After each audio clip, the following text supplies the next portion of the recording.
I'm 37 weeks and I'm suddenly realizing that time is running out. Look at this baby. He or she has gotten really big. I officially started my maternity leave. Oh my goodness. I can take a break and relax and start to think about baby coming soon. This is so exciting, but also a little stressful because I have not been thinking about it very much. When you're working, you're thinking about and focusing on work. I already have a toddler. We're already busy doing things what he likes to do and going outdoors and doing activities and staying active. So I've been very slow to prepare. It feels very strange to be at home at this time of day. In the daytime, obviously, when I would normally be at my desk or teaching in a classroom, preparing lessons. So this is very different to change my routine, prepare in several ways for baby. Something I'm grateful about living in China is the maternity leave. The minimum maternity leave in the whole of China is 98 days. That is amazing. Now, these are 98 days of paid leave. So you have 15 days before birth and then 83 days after birth. Or you can arrange it with your employer to do it a little earlier or a little bit closer to your birth due date. But you never know when baby's really coming, so I think it's good to have a good middle ground and see how things go. This is the national standard, and I wish in the United States we would have this, because when I looked it up and I saw that there is no standard and it depends on your workplace or employer. I know people who do have some leave, and that is amazing. And then I know of some people who only got like a few weeks or even 2 months. This is hard because you're going through a huge shift. Going into motherhood, if you're a first time, women need this time to not only prepare like mentally, physically, they need to recover after. They also need to bond with baby. It's a newborn. This is a good time to do that. Very important. So I really like that I am living in China at this time and I'm going to give birth here as well. Both local Chinese and foreigners alike can have this benefit. Now, something even better is that those days are just the minimum. And it depends where you're living in China. For example, my province is Jiangsu. I can have a total of 158 days of paid maternity leave. Please let me know in the comments, what's the maternity leave policy where you're living or where you're from? Now that I have time at home, it is time to start organizing and tidying all the things that I already have. This is what I have right now. As you can see, it's a lot, but at the same time, I'm not sure if it's enough. Most of it are things that I've been keeping since my firstborn Ethan was born. Kept mostly my favorites. Other things are things that some friends have gifted recently. So it's time to see whether this is enough. I placed everything here in the living room so it can be easier to look overall what we have and what we don't have. This is my son's bedroom, and this is where it all began. When he was a newborn, I came into this room, organized here, and now we have another one coming. It's not very common for Chinese mothers to go through this nesting phase because when newborns are born in China, they will often sleep with their parents in their bedroom. So it's not really necessary. However, it's very common for us as Westerners, foreigners alike, to prepare and go through this phase. But the thing is, space is limited. We have a 3-bedroom apartment, but the second one is used for like a guest bedroom. The third one is right now is Ethan's bedroom, and we don't have like another spare. So at this time, I think I'm going to mix some of baby's items and clothes especially into his drawers. We'll see how that goes. But honestly, some things they're just gonna have to share. And that's a positive about having two. For example, all these books definitely will be shared.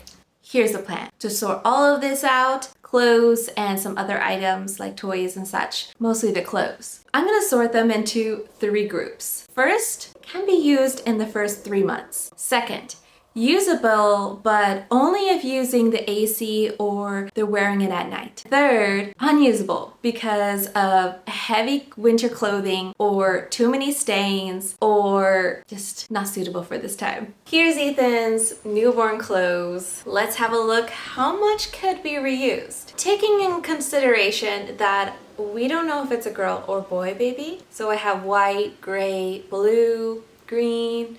Like these are all gender neutral, right? New to the crew. Perfect. Oh, I even found there's unused new clothes in here. Swaddles, burp cloths. I think we're pretty well stocked. I mean, I kept quite a few, so there's already 3 swaddles. This one's so cute. Look at the little panda. The tricky thing about having another baby in another season is that the clothes could be not suitable. Look at this outfit. It's not for newborns, but maybe baby could wear this. This looks like maybe older, like a year, so I'll keep it. Other clothes are perfect for the weather, like a short sleeve. And when I look at it, it just brings back memories of when my first baby was in it. I mean, it's the simple things. If you've been a mom that keeps clothes, whether it's for this next baby or even for your baby's baby, what kind of clothes do you keep?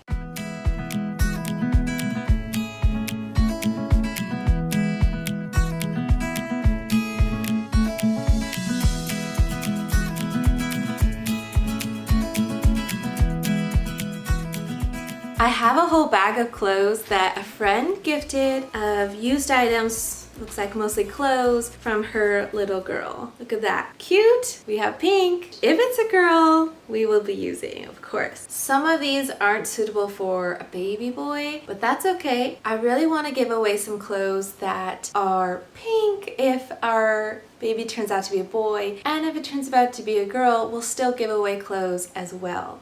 Going through the newborn phase is so quick. I love how a lot of items could look very unused, very new, because they're hardly used. Look at that. A lot of things look so clean, not really used much.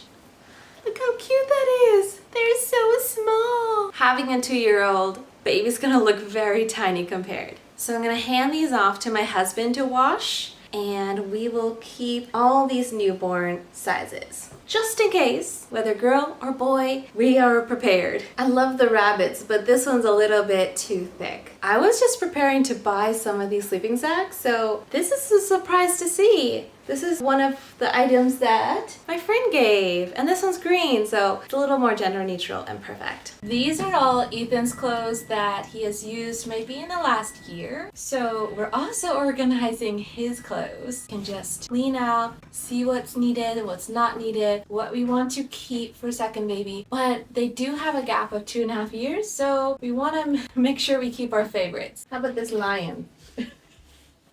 Do you like the lion?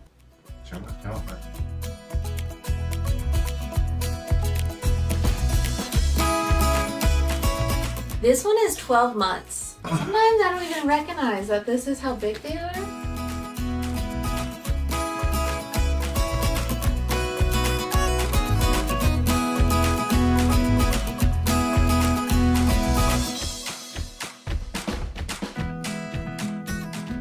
He's taking out more clothes. I'm also clearing out the drawers. Let's see what fits and what doesn't, what's small. Then we're putting them into piles. Look at our piles. They're getting kind of organized.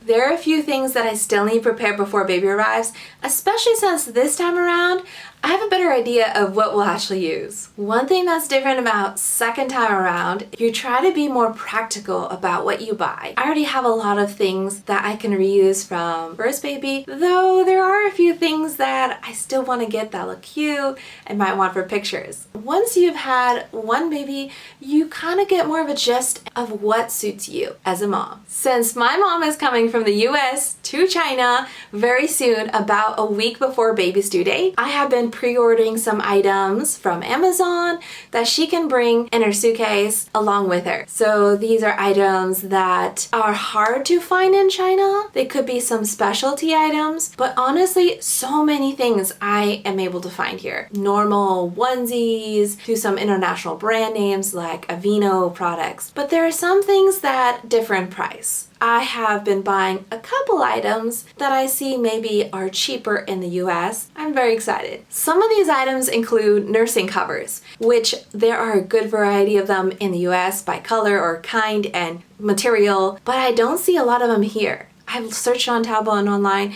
and there's only very few. So this is a little sad because I want to take baby out on some outings early on. He will be going with me out a lot, so I will bring that along with me. I have gotten some brands of like nipple cream and protection and some matching outfits because I think these are so cute. There's some cute ones like little brother and big brother, or some color matching outfits, and I have not seen too many of that commonly in China either. But honestly, again, baby items are so affordable in China, from baby clothes, which they only wear for about a few months at a time, and they don't really get dirty anyways because they're not in the dirt and they're not going outside, they're just mostly indoors. So you can buy things new and you can also buy things used. Actually, there are some WeChat groups where parents will post things that they want to sell and things that they're interested in buying. It's very convenient because that even brings the price down again. We've also been preparing Ethan for becoming a big brother. So we've been doing things like telling him about baby in my tummy and that baby's coming soon, and he's been calling Didi or Meme, which means younger brother or sister, and we've been reading some books. This is a good example that his teacher gave him. New Baby, Here I Come. This is something I recommend any parent to read with their firstborn and get them ready for baby because it gets them interested and excited. Baby is coming! Look! If you're a second-time mom like me, is this something that you've shared with your firstborn? Let me know in the comments. And if you have any other advice, please share as well. Ooh, nice. That's where we're at right now, slowly getting ready for baby to arrive. Thank you for watching and stay tuned and see, is it a boy or is it a girl?